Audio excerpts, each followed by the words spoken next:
Bonjour à toutes et tous et merci pour voilà, cette occasion de discuter ensemble et de proposer. Donc l'idée c'est de proposer ce matin un petit tour d'horizon sur la question des patrimoines naturels dans la manière dont ces questions sont abordées à partir de quelques exemples parcellaires de recherches menées en région Pays de la Loire et sous l'égide de la Messagerie Angevin. Voilà, quelques mots peut-être d'introduction pour peut-être faire la continuité entre l'introduction de Charles-François Mathis et puis cette discussion. Donc Charles-François Mathis a bien planté le décor, je pense. Voilà, depuis quasiment 2 siècles, là, notre société française et puis les sociétés européennes ont largement contribué à façonner la notion de patrimoine naturel, à la rendre, et on va le voir là, particulièrement polysémique, et en considérant donc que certains éléments de nature étaient dignes d'être transmis dans le temps. Alors quand je dis éléments de nature, c'est-à-dire, alors effectivement, à première vue comme ça, des environnements qui sont extérieurs à nous, mais on verra que dans les objets qui sont mobilisés ce matin, c'est beaucoup des environnements qui sont façonnés depuis des siècles en fait. Donc j'aime bien cette idée de continuité ou de coexistence. On est vraiment souvent, en réalité, nos natures patrimonialisées, elles sont fondamentalement des natures humaines ou des continuités entre le vivant dont nous faisons partie. Et ça, je pense que les travaux de ce matin le montreront bien. J'insiste aussi sur l'idée que voilà, donner une valeur patrimoniale, mais ça vous le savez tous, c'est un acte de transmission, voilà, symbolique, mais il y a aussi des conséquences matérielles dont on pourra discuter, des mesures de protection spécifiques, des actions de conservation, il y a des métiers derrière qui sont amenés aussi à évoluer, et on voit bien ça dans l'évolution de l'histoire du droit du patrimoine, du droit de l'environnement, hein, qui est sans arrêt là aussi évolutif. En même temps, cette notion de patrimoine naturel, elle est fondamentalement évolutive.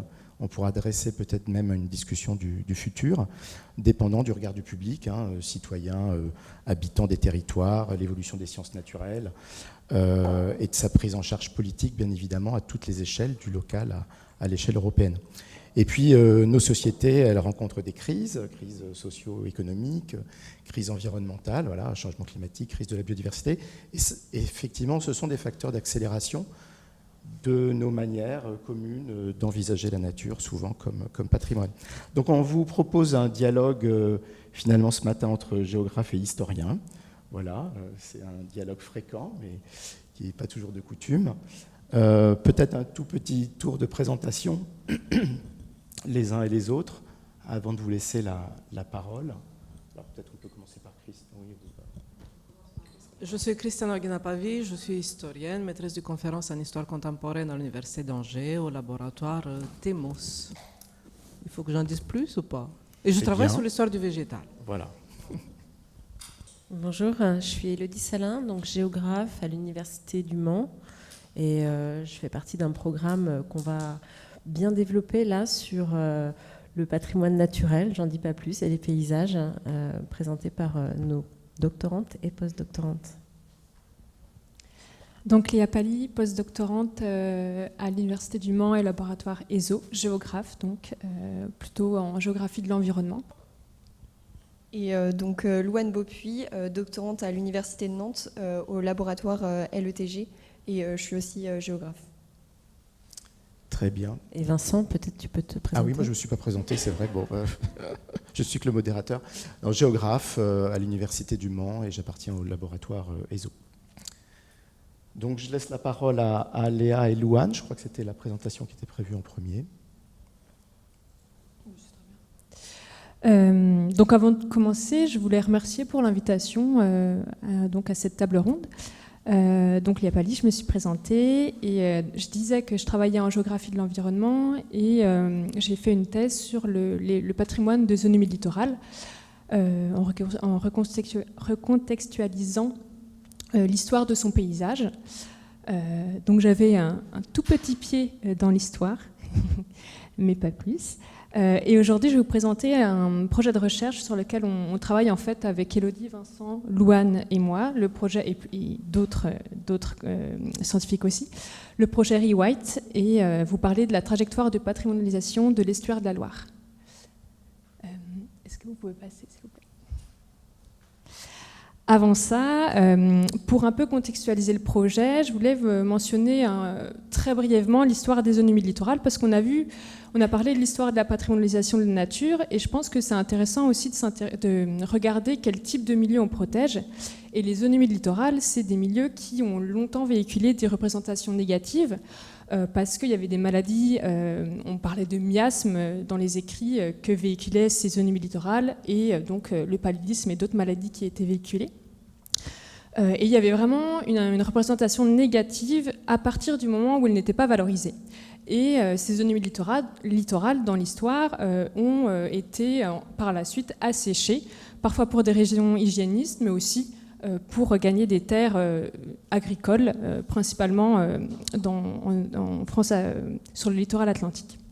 Et aujourd'hui, ces milieux, en fait, on a des représentations totalement différentes, parce qu'aujourd'hui, c'est des milieux qui sont plutôt protégés pour ces composantes naturelles.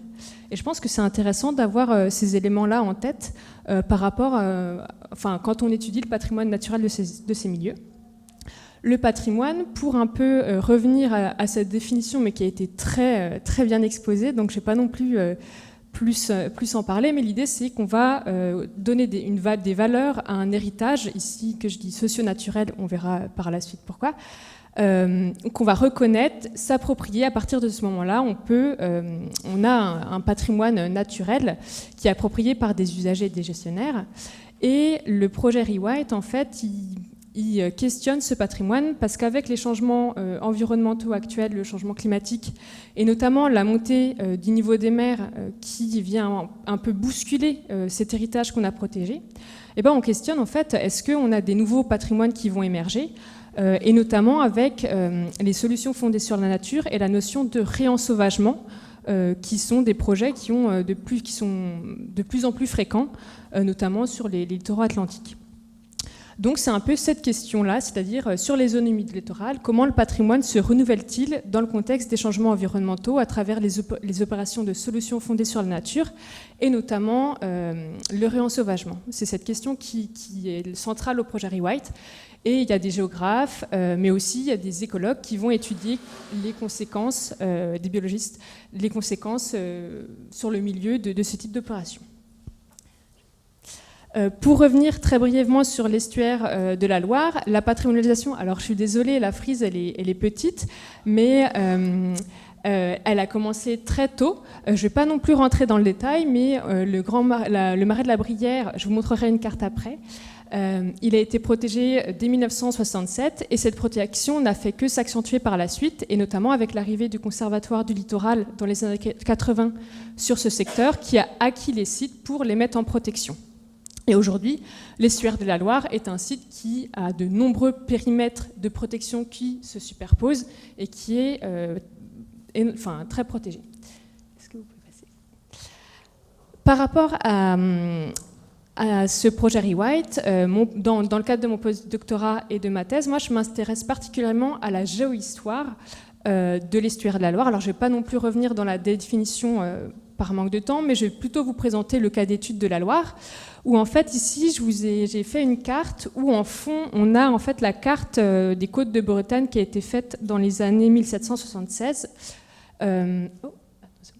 Et par-dessus, j'ai mis en bleu très clair l'espace qu'occupait l'eau dans l'estuaire de la Loire à cette époque, et ensuite en bleu un peu plus foncé, c'est l'espace qu'occupe l'eau actuellement. Et donc ce qu'on peut voir, c'est qu'il y a eu une intervention ici par les sociétés humaines qui se sont appropriées ces milieux naturels. Ici, pour les ressources, on a asséché ces milieux. Et là où je voulais en venir, c'est qu'aujourd'hui, ces paysages, ils sont issus de toute cette histoire. Alors c'est très synthétique ce que je raconte, mais c'est issu de toute cette histoire de l'action des sociétés qui, donc, en lien avec des représentations sociales de l'époque, ont asséché ces milieux, les ont mis en pâturage notamment, pour aujourd'hui les protéger. Et tout à l'heure, on avait cette notion d'état de référence, et l'état de référence ici, donc on a protégé, on met une gestion, et la gestion qu'on met en place, on se réfère à cet état qui est issu de cet assèchement, avec la mise en place de pâturage extensif et de fauchage. Donc en fait, le patrimoine naturel, il est très lié aux représentations sociales qui évoluent. Et pour finir, justement, je voulais aborder, enfin, c'est pas moi qui vais aborder, mais c'est Louane qui va parler de son travail. Effectivement, je travaille aussi sur le projet Rewrite, donc sur un aspect un peu plus social peut-être, puisque j'interroge la manière dont les gens se représentent le territoire ligérien et plus particulièrement l'estuaire. Et donc pour ça, j'ai plusieurs méthodologies qui me permettent de le faire, puisque dans la question du patrimoine naturel de l'estuaire, j'ai une approche qui se centre aussi un petit peu sur un aspect historique, puisque je repars des représentations passées pour analyser les représentations actuelles. Donc pour ça, j'utilise notamment de la presse ancienne, qui me permet de remonter assez longtemps dans le temps et de voir comment est-ce que le patrimoine naturel était perçu à l'époque et comment cette représentation a évolué au fur et à mesure du temps. Et donc je croise ces informations-là avec des entretiens que je réalise aujourd'hui avec les acteurs de l'estuaire de la Loire, mais aussi des personnes qui y habitent et qui pratiquent vraiment ce lieu spécifique. On va laisser la parole à Christiana. Oui, moi je vais vous parler d'un programme de recherche qui est actuellement en cours et qui est financé par la région des Pays de la Loire dans le cadre des appels maturation de la Maison des sciences sociales et des humanités Ange-Guépin, qui porte sur les rosiers. Vous allez peut-être vous poser la question quel rapport entre le patrimoine et les rosiers, quel rapport entre le patrimoine naturel et les rosiers, parce qu'on est dans une table ronde sur le patrimoine naturel et il n'y a pas de plantes peut-être plus chargées culturellement dans nos régions que ces plantes horticoles, ces objets de décoration qu'on utilise depuis très longtemps chez nous. Notre programme de recherche vient à la suite de travaux depuis longtemps que j'entreprends avec des biologistes, des généticiens notamment de l'Institut de recherche en horticulture et semences de Angers et avec l'histoire des sciences et l'épistémologie du Centre François Viette de Nantes Université. Cette fois-ci, nous nous intéressons aux collections, donc à la conservation des rosiers vivants, mais aussi de tout ce qui est plutôt culturel ou d'autres formes d'informer la survie et le devenir historique de la diversité de ces rosiers, c'est-à-dire des herbiers, des collections aussi d'archives ou bibliothèques, donc tout ce qui peut nous remettre en question l'idée que la conservation permet de maintenir en vie d'une manière très sélective des organismes vivants et tout ce que cette mise en collection perturbe aussi dans la vision que nous avons ou la manière dont nous étudions la diversité. Qu'est-ce que je veux dire par cela? C'est qu'aujourd'hui, il y a des collections du rosier vivant et des collections de plantes vivantes cultivées qui sont mises un peu hors sol dans des collections, dans des conservatoires. Mais c'est toujours une conservation très sélective. Depuis le 19e siècle, ces collections-là ont eu une fonction utile en fait dans la multiplication, dans la sélection de nouvelles variétés. Il y a des collections que les pépinéristes ou les obtenteurs avaient chez eux au 19e siècle. Et il y a une idée patrimoniale qui émerge à la fin du 19e siècle de dire, en cherchant toujours du nouveau, à produire du nouveau, on a perdu beaucoup de choses. Qu'est-ce qu'on a perdu? Comment on peut les maintenir en vie? Pour pouvoir continuer, donc d'empêcher la double mort, la mort des individus et la mort de la continuité entre les générations, de l'héritage. Ça, c'est une chose. Mais aussi, on a superposé à cela beaucoup de dimensions d'ordre culturel. On conserve davantage ce qui rappelle par le nom, et vous savez bien que les rosiers ont des noms de personnalité. Si le rosier s'appelle Souvenir de la Malmaison Joséphine de Beauharnais, on va le conserver mieux qu'un rosier qui s'appelle, qui a un nom moins expressif, on va dire. Et donc il y a des biais culturels à ça. Mais aussi, il y a là un sentiment d'identité autour de ces milieux du connaisseur qui les conservent. Au XXe siècle vient se superposer une idée très forte qui est celle de la génétique et de dire chaque individu végétal contient un assemblage de gènes particuliers. Il s'agit donc là d'un héritage génétique, d'un patrimoine génétique Et donc, l'entreprise du collection, pas forcément pour les rosiers, mais sur d'autres plantes cultivées, sous forme de semences ou de plantes entières qui existent depuis les années 1920 à Saint-Pétersbourg, mais aussi ce qu'on appelle aujourd'hui des banques ou des ressources génétiques. Donc, vous voyez là que le patrimoine est complètement déculturalisé, on va dire, qu'il est transformé simplement en patrimoine génétique. Et qui aujourd'hui porte un discours très fort de ces banques du gène qui assureront la sélection pour l'avenir dans des conditions nouvelles. Mettre, comme dit la banque du gène des céréales en Suisse, mettre à l'abri du temps et des catastrophes. Il y a aussi la banque de semences à Svalbard, en Norvège, etc. Or, cette façon de considérer que conserver les organismes vivants permet la continuité a été beaucoup critiquée, beaucoup contestée. Et là, l'apport des sciences humaines est important pour dire qu'il ne s'agit pas d'une diversité biologique qu'on conserve, il faut conserver une diversité bioculturelle, c'est-à-dire aussi les pratiques, les paysages dans lesquels ces plantes-là ont été cultivées, une diversité de la sélection paysanne, là c'est les semences paysannes qui le contestent, donc de dire la biodiversité en tant que patrimoine pour les plantes cultivées est très réductrice parce qu'elle sort en fait du contexte d'une écologie des pratiques et aussi culturelle du risque de l'érosion en fait, à la fois culturelle et biologique auquel elles sont exposées. Donc à travers cet exemple-là, interroger ces effets des collections hors sol, on va dire, mais aussi de voir comment d'autres collections, d'autres formes de conservation qui sont plutôt de l'ordre scientifique, se sont désintéressées complètement des plantes cultivées pour s'intéresser uniquement à ce qui fait le patrimoine naturel, entre guillemets, c'est-à-dire les plantes spontanées. Et il y a aussi beaucoup d'herbiers ou d'écrits scientifiques qui recensent leur existence. Et d'interroger cela aussi. Qu'est-ce que cette séparation-là introduit comme biais très fort sur la vision que nous pouvons avoir des environnements et de la relation entre cultivés et non cultivés. Par exemple, en quelle mesure on peut trouver dans ces collections naturalistes des échappées du jardin, la féralité, donc des rosiers qui sortent de la contrainte jardinière ou qui se mélangent, qui parviennent à des hybridations entre cultivés et non cultivés, etc.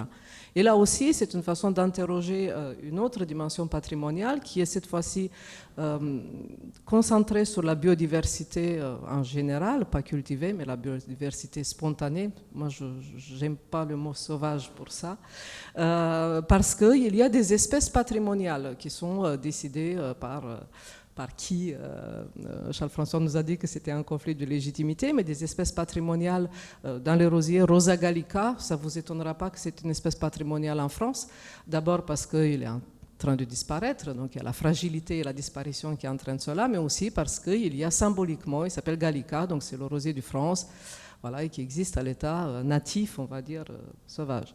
Et donc, nous, ce qu'on essaie de voir par ce programme et de voir ce qu'on va faire par la suite, c'est de dire la patrimonialisation introduit aussi des biais de séparation, de sélection, de donner de la valeur à quelque chose qui rompt en fait des liens qui existent dans le devenir historique à la fois des plantes et des pratiques qui les concernent.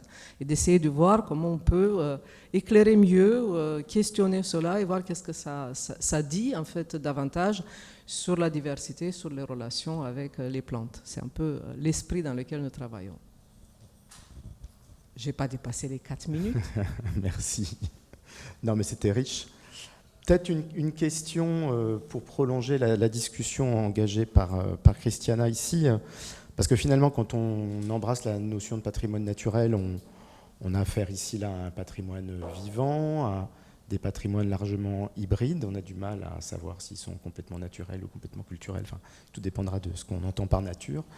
Mais et du coup, avec cette difficulté à saisir le terme, quelles implications ça a en termes d'enjeux de conservation, justement, sur la manière de définir peut-être le patrimoine naturel? Les enjeux sont multiples, et notamment cette idée-là de diversité bioculturelle est très intéressante à interroger. Parce que si elle a un retentissement particulier en Europe où on projette cette idée du patrimoine sur la biodiversité, il faut voir aussi comment elle se pose dans d'autres territoires et dans d'autres relations entre les plantes cultivées et les pratiques qui ont subi aussi l'influence occidentalo-centrée, on va dire, envers cela. Et donc, de se dire, mettre à l'abri du temps et des catastrophes, c'est un peu le contraire du vivant, parce que la coévolution, la coadaptation, elle ne peut pas se faire. Enfin, il ne suffit pas, en fait, de mettre les choses à l'abri pour qu'elles puissent fonctionner dans l'avenir. Et donc, c'est une façon d'interroger vraiment les représentations culturelles qui président à cette projection du naturel. Et donc, les entreprises de conservation, mais pas seulement de conservation. Si on parle de la nation humaine, là, au-delà de toutes les frontières et tout cela, il faut se rendre compte aussi en quelle mesure il y a une exportation, en fait, de cette culture du 19e siècle occidental, française, américaine aussi, vers d'autres territoires. Par exemple, toutes ces plantes-là, même des rosiers, qui sont arrivées en Europe au 19e siècle pour les cultiver dans les jardins sélectionnés, etc., on n'a plus le lien avec leur territoire d'origine parce que justement ils ont été assignés à des catégories de classification, de dénomination qui sont ceux de l'Occident et qui voilà, on ne se rend pas compte de ce que cela fait dans la circulation, leur lien avec les milieux, avec d'autres organismes vivants dans leur lieu d'origine. Et donc, je n'ai pas de solution, comme Charles-François tout à l'heure a proposé, mais il me semble que c'est important de démonter comment la construction historique de ces notions est intervenue dans les gestes les plus courants et les plus ordinaires, en fait, à la fois de notre vie avec les autres organismes vivants, mais aussi dans les bonnes intentions qu'on a de préserver, de conserver. Elles ne sont jamais innocentes. Et donc, il faut les interroger plus en avant. Je vais rebondir là-dessus, parce que par rapport à déconstruire justement qu'est-ce qu'on protège, en fait, par exemple sur l'estuaire de la Loire, c'est ce que je présentais avec la carte. Donc, quand on revient dans le temps, on se rend compte en fait que la protection aujourd'hui d'éléments naturels est liée vraiment à tout l'usage qu'on a eu au cours de. Donc, moi, j'ai seulement étudié du XVIIIe siècle à aujourd'hui, mais c'est encore bien plus ancien. Et donc, cet héritage-là est lié à des usages qui en fait aujourd'hui sont partiellement disparus pour certains. Alors il y a encore du pâturage extensif et du fauchage sur les prés des bords de Loire, mais c'est quand même une activité qui pour des agriculteurs est difficile. Et donc quand on cherche aujourd'hui à les protéger, pour la conservation, ça demande aux gestionnaires de trouver des outils pour réussir à, vu que c'est cet état de référence qu'on souhaite protéger, à mettre en place une gestion, par exemple avec des mesures agro-environnementales pour mettre en place des bonnes pratiques, notamment du fauchage tardif, etc., pour protéger des oiseaux qui vont nicher dans les prairies. Et donc ça, c'est lié justement à cet héritage-là.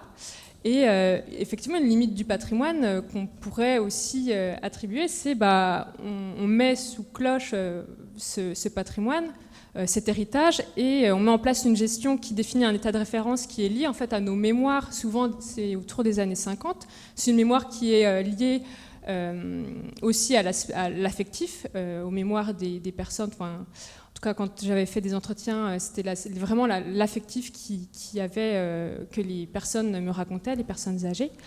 Et c'est cette mémoire qu'on protège. Et l'une des limites du patrimoine, c'est comment on l'a fait évoluer, comment on fait évoluer cet héritage avec des mesures et une gestion qui tend à conserver et à maintenir cet état dans un état paysager qui date des années 50. Et j'ai pas non plus de solution. En tout cas, c'est ce qu'on est en train d'étudier avec le projet Rewrite, avec le réensauvagement, c'est-à-dire comment en fait dire et tester un peu, par exemple, ça peut, le réensauvagement, il y a différentes formes. Ça peut être la non-gestion, et comment non-gérer, et que les gestionnaires acceptent aussi de non-gérer, alors qu'il y a quand même toute l'histoire de la pratique des gestionnaires, c'est aussi lié à une gestion qui était mise en place. Donc là, c'est ce qu'on étudie aujourd'hui avec le projet Rewild, c'est comment en fait ça se met en place des projets de réensauvagement et de laisser par exemple la nature faire et la nature protéger, ce qui veut dire aussi potentiellement perdre une biodiversité à laquelle on était attaché aussi. Il y a aussi une autre dimension qui est intéressante et qui vient aussi en écho à la présentation de Charles-François tout à l'heure, c'est que quand on parle de ces collections-là dont je vous parle, quand il s'agit du rosier, tout le monde va le trouver magnifique, donc on va s'y intéresser. Quand il s'agit du céréal, on va comprendre que c'est quelque chose d'important. Mais il y a beaucoup d'organismes vivants qui ne sont pas charismatiques. Donc le fait de s'intéresser à ce qui est, à la grande faune, à ce qui impressionne, qui est beau, etc., met du côté beaucoup de choses qui sont essentielles. Il y avait cet été toute une série dans les journaux sur les lombrics. Avoir cette projection dans la vie du lombric, etc., c'est un peu plus compliqué, ça passe par d'autres formes de médiation. Et là, en ce qui concerne les collections de plantes cultivées, il y a les conservatoires nationaux d'espèces cultivées s'intéressent beaucoup aux espèces orphelines, ils les appellent comme ça. Donc celles qui ne sont pas patrimonialisées par des communautés, par des connaisseurs de rosiers, par des gens qui sont passionnés par quelque chose. Par exemple, il n'y a pas du particulier ou d'association qui fait du collection du poireau ou du navet. Et donc, il faut aussi prendre en compte le fait que cette valeur patrimoniale, elle est donnée souvent sur des critères qui ne sont pas forcément les critères les plus en accord avec ce qui fait le devenir ou la projection dans l'avenir plus compliqué, et s'intéresser seulement à l'esthétique, au sens, au bonheur que cela nous procure de les découvrir, ça peut aussi jouer des tours dans ce sens. C'est vrai que les éléments de la nature oubliés, c'est un peu les patrimoines de demain, enfin, voilà, ou en tout cas le risque est là. Il y a aussi quelque chose qui est intéressant là dans les discussions, c'est la question de la génétique. Moi je voulais y revenir, parce que c'est vrai que quand on parle de biodiversité, et là l'apport de la réflexion sur les rosiers apporte quelque chose. Quand on regarde du côté des espaces naturels, effectivement, quand on parle de biodiversité, on parle souvent de diversité des espèces dans des espaces limités, mais en réalité, on sait très bien qu'on rate quelque chose et que la conservation n'est pas garantie si on ne travaille pas aussi les ressources génétiques ou des échelles supérieures de diversité. On parlait de bioculturel tout à l'heure, mais aussi de dimension paysagère. Est-ce que ça c'est quelque chose qui progresse peut-être dans les territoires? Là, peut-être que c'est presque plus une question territoriale, ou quelles difficultés il y a à travailler ces niveaux de diversité biologique-là. De toute façon, la notion de biodiversité, elle est compliquée parce qu'elle a juste différentes échelles. Il y a l'échelle génétique, il y a l'échelle spécifique, il y a l'échelle des écosystèmes. Et si on rajoute à cela la dimension culturelle ou de pratique culturelle, etc., ça devient évidemment quelque chose de complexe. Mais on ne peut pas traiter des questions complexes en les simplifiant à l'extrême. Et donc l'emboîtement des échelles, ça préoccupe beaucoup les écologues, hein, voilà. Mais il faut essayer aussi, même quand on l'aborde par le petit, par le cas, comme notre étude sur les rosiers qui peut paraître anecdotique comme ça, il faut voir aussi comment elle s'articule à toutes ces échelles-là. Ce qui a du particulier en une telle plante, c'est que c'est une plante horticole, et l'horticulture, depuis le début du 19e siècle, elle se veut universelle, elle veut remplacer l'ancien, elle veut faire du nouveau, améliorer, imposer partout. Quelque chose qui vient de ces lieux culturels centraux qui sont l'Europe occidentale. Or, aujourd'hui, quand on regarde l'usage de ces plantes anciennes, on les voit dans la sélection, c'est une chose, parce qu'elles ont peut-être du parfum, ce qu'on a beaucoup perdu, mais aussi des résistances aux maladies, etc. Donc génétiquement, c'est intéressant.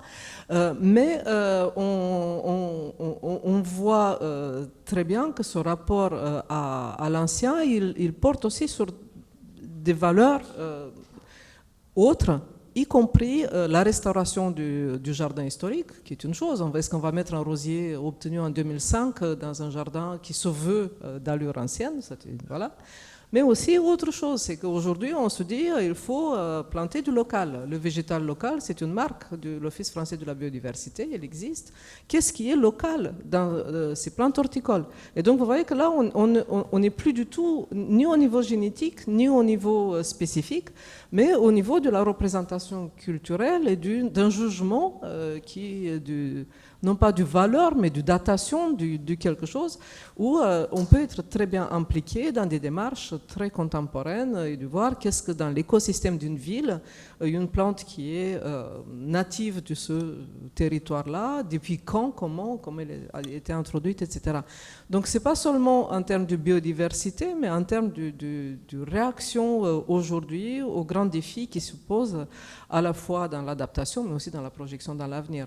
Donc voilà, je n'ai pas vraiment répondu à la question sur la génétique, mais je veux dire que c'est toujours l'emboîtement des échelles qui donne du sens aussi à la dimension historique. La génétique toute seule, là, à mon sens, elle ne répond pas toute seule à ces questions-là. C'est pour ça que l'interdisciplinarité est toujours, de mon point de vue, un avantage indéniable. Peut-être pour rebondir là-dessus aussi, sur Rewrite, on a aussi une approche sur la diversité plus spécifique que génétique en réalité, mais la diversité génétique a aussi son importance, puisque, donc on l'a dit, sur l'estuaire, ce qui a été patrimonialisé est surtout lié aux oiseaux, puisque la protection de la nature sur l'estuaire, c'est vraiment basé sur Natura 2000, la directive oiseaux, puis après la directive habitat. Mais par exemple, les poissons ont été très longtemps ignorés sur l'estuaire. Et aujourd'hui, on se retrouve avec des populations qui sont en très forte régression ou parce que l'espace n'a pas été pensé et protégé de telle manière à ce qu'on puisse protéger ces espèces-là. Donc il y a certaines espèces forcément qui sont protégées, l'anguille par exemple, mais quand on va dans la diversité et quand on discute avec les biologistes aujourd'hui qui travaillent sur ces questions-là, on voit qu'il y a un vrai problème dans la prise en compte de patrimoine, et c'est ce qu'on disait tout à l'heure sur des aspects, sur des espèces par exemple qui sont pas considérées comme esthétiques ou d'intérêt premier, et pourtant qui ont un rôle à jouer sur nos territoires et ici particulièrement sur un territoire estuarien où ils ont un rôle très spécifique, notamment au niveau des vasières, etc.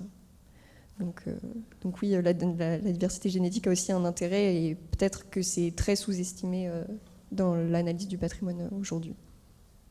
Oui, alors c'est peut-être ce qu'avait introduit dans la loi le fait de faire des trames vertes et bleues dans nos territoires, dans nos grands documents de stratégie territoriale pour faire des mouvements ou permettre des corridors entre espèces, parce que la question génétique, y compris dans un contexte de changement climatique, de crise sanitaire aussi, on le voit régulièrement, est une dimension importante. Je crois qu'on a épuisé le temps et on peut ouvrir les questions à l'auditoire, donc n'hésitez pas. Alors, moi, j'ai pas encore parlé, mais du coup, je vais peut-être poser des questions à mes collègues. Cette dimension paysagère, elle peut se rapprocher beaucoup de la dimension patrimoniale, on l'a vu.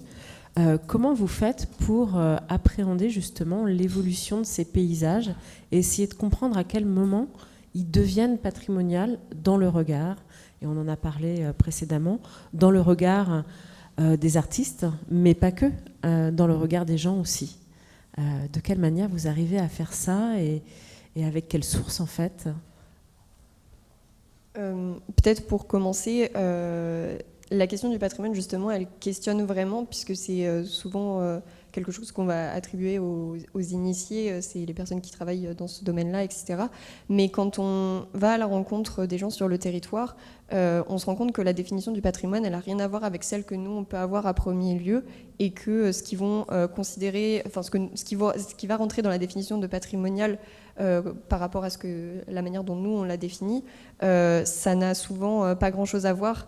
Par exemple, si on va à la rencontre d'un pêcheur sur l'estuaire, il n'aura pas du tout la même vision du paysage que si on va rencontrer un agriculteur qui est plutôt situé, qui a ses troupeaux qui sont plutôt en arrière de l'estuaire, et qui du coup ne connaissent pas la même pratique du lieu, et puis aussi qui sont dans des habitats qui sont vraiment très différents. Donc cette notion de patrimoine, elle est vraiment évolutive en fonction de la pratique que les personnes ont du territoire. Et c'est d'autant plus intéressant pour ça de mener des entretiens et d'aller à la rencontre des gens pour justement prendre en compte ce qui, pour eux, appartient au patrimoine. Et peut-être pour prendre un exemple plus concret, mais je ne veux pas monopoliser la parole, mais par exemple, on a des pratiques sur l'estuaire chez les agriculteurs qui sont aujourd'hui considérées comme perdues, puisque traditionnellement, donc c'était des troupeaux plutôt de vaches, notamment sur les communes de Lavaux, pour ceux qui connaissent un petit peu, donc en nord-estuaire, où ces troupeaux étaient amenés à nager. On faisait traverser les vaches à la nage d'île en île. Et aujourd'hui, c'est quelque chose qui s'est complètement perdu, ce qui fait que suite à des tempêtes comme on a eu pour Xynthia, ou même plus récemment, là en 2022, on s'est retrouvé avec des éleveurs qui découvraient le territoire, qui découvraient une certaine pratique aussi de l'élevage, et qui n'étaient pas du tout préparés à affronter des périodes de tempêtes comme ça, et qui donc avaient recours à des espèces de vaches qui n'étaient pas du tout habituées à ce genre de choses, et qui donc ont eu des pertes assez importantes sur les troupeaux. Et donc ça aussi, c'est une notion qui est importante, puisque peut-être que le patrimoine, en réalité, c'est pas seulement les espèces naturelles telles qu'elles évoluent en dehors de l'humain, mais la manière dont l'humain, au contraire, va se saisir de la nature et s'adapter à cette dernière. Donc, voilà. Louane a été assez complète, mais du coup, en géographie, en tout cas, ce qu'on utilise beaucoup pour définir le patrimoine, en fait, on ne va pas le définir nous-mêmes, on va aller chercher la parole c'est ce que Louane a fait et ce qu'elle a raconté, aller chercher la parole des usagers, des gestionnaires, tout en ayant conscience de notre propre représentation du patrimoine pour justement aller confronter ces différentes visions du patrimoine. C'est-à-dire qu'il y a pas un patrimoine, il y en a plusieurs, et donc il y a le patrimoine de l'agriculteur, il y a le patrimoine du pêcheur, et nous on va aller chercher à partir des enquêtes qu'est-ce qui fait patrimoine selon ces personnes, et confronter ça par exemple à l'évolution du paysage pour comprendre en fait qu'est-ce que pour eux, qu'est-ce qu'ils valorisent à travers cette histoire du paysage. Est-ce que c'est les marais asséchés ou non, justement, est-ce que c'est les marais plutôt récents, etc. Donc c'est ce qu'on cherche à faire en mêlant à la fois donc un travail de recherche sur l'histoire du paysage et puis un travail plus d'enquête. Merci, j'ai l'impression de monopoliser la parole aussi, mais vos cas d'études sont vraiment intéressants. Je me demandais, puisqu'il y a donc des visions différentes de ce patrimoine de la Loire notamment, où sont les conflits? Est-ce que vous avez repéré des tensions, des débats entre la façon dont le territoire est géré et du type d'espace, de paysage qu'on est en train d'imposer par rapport à d'autres attentes peut-être de populations ou des populations entre elles qui s'opposent? Et je reviens aussi à votre approche par la presse. Est-ce que comment vous gérez justement une vision du passé qui est forcément, que si vous l'abordez par la presse, évidemment, vous n'abordez qu'une partie en fait d'une représentation et pas celle d'autres populations peut-être plus pauvres qui avaient d'autres représentations. Et il y a une dernière question, mais ça en fait peut-être beaucoup, vous n'êtes pas obligé de tout répondre, mais qui est plus pour Christiana, mais je ne sais pas si tu peux répondre. C'est sur les banques de données génétiques. Combien de temps on peut garder des gènes ou des caractéristiques comme ça? Est-ce qu'il ne faut pas les renouveler? Est-ce que quel problème ça pose en fait en termes vraiment de conservation, si tu peux répondre à ça? Peut-être pour revenir sur la question des conflits, sur l'estuaire de la Loire, pour ceux qui connaissent un petit peu, c'est un espace qui est vraiment conflictuel depuis très longtemps. Puisque la mise en patrimoine de l'estuaire, on n'a pas eu le temps de revenir vraiment en détail dessus, mais c'est effectivement un très très long processus qui s'est marqué par, on pourrait dire, des actions coup de poing, carrément, où il y a eu des oppositions vraiment très violentes entre agriculteurs et acteurs de la protection de la nature, ce genre de choses. Donc elle est un peu partout, et c'est aussi l'intérêt de réaliser ces entretiens. Et puis par la suite aussi, j'en ai pas vraiment parlé parce que pour le moment on n'en est pas là, mais on aimerait aussi amener tous ces acteurs à se rencontrer autour d'une table pour essayer justement de discuter de ces solutions qu'on propose, comme le réensauvagement, et voir comment ils réagissent et comment arriver à un point d'accord entre ces différents acteurs. Pour la question de la revue de presse, effectivement, il y a plein de problèmes d'inclusion et d'inclusivité qui se posent. En fait, je cherchais un moyen justement d'avoir accès à ces représentations, et le moyen le plus facile et le plus accessible aussi, puisque avec les archives aujourd'hui, on a accès très facilement à ces données-là. En réalité, j'ai pas vraiment de réponse à cette question. Je croise effectivement les approches avec une approche assez similaire à celle de Léa, avec les trajectoires paysagères, où j'étudie donc des cartes anciennes pour voir l'évolution des paysages et du territoire. Mais pour ce qui est de combler les lacunes, de pas avoir la vision de tout le monde, c'est très compliqué à faire, et je suis pas non plus historienne, et donc c'est pas non plus le cœur de mon travail. Mais effectivement, c'est une question que je me pose actuellement. Peut-être juste pour compléter ça, la dimension conflictuelle, effectivement, pour ceux qui connaissent bien l'estuaire, elle a été beaucoup marquée, cette histoire aussi, par le conflit avec le port et l'extension, effectivement, pour des dimensions industrielles. Et la vocation de l'estuaire a été un sujet de débat pendant longtemps, elle l'est probablement encore, ou elle redeviendra. Et peut-être sur les conflits en germe ou à venir demain, en fait, on parlait de tous ces héritages socioculturels là, de ces marais de Loire, mais voilà, les tempêtes régulières et récentes, importantes, l'élévation du niveau de la mer rendent compliqué le maintien d'un certain nombre de digues qui font partie de ce paysage culturel. Et effectivement, beaucoup d'habitants, beaucoup d'agriculteurs peuvent être encore très attachés à ce paysage-là, pour lequel il va falloir trouver des solutions qui peut-être n'existent pas pour un certain nombre d'entre elles. Donc il y a des points de conflictualité potentiels à négocier, sur le devenir de ces patrimoines, de ces patrimoines en devenir, et des patrimoines qu'on risque de perdre, de fait, ou voire évoluer, en tout cas. Sur le temps de conservation, les gènes, elles peuvent se conserver très longtemps. Les herbiers, dont j'ai montré là une image, notre pari là qu'on essaie de mettre à l'épreuve expérimentale, c'est de retrouver des gènes comparables à ceux du vivant pour voir comment on peut les étudier. Mais Jurassic Park, ça ne fonctionne pas non plus. C'est pas parce que ça a été conservé et que l'ADN est toujours lisible, on va dire quelque part, qu'on peut reconstituer l'organisme. Donc ce qu'on appelle banque de ressources génétiques aujourd'hui, ce sont soit des graines qui ont une longévité selon les espèces très variable, mais on présume qu'elles peuvent durer très longtemps.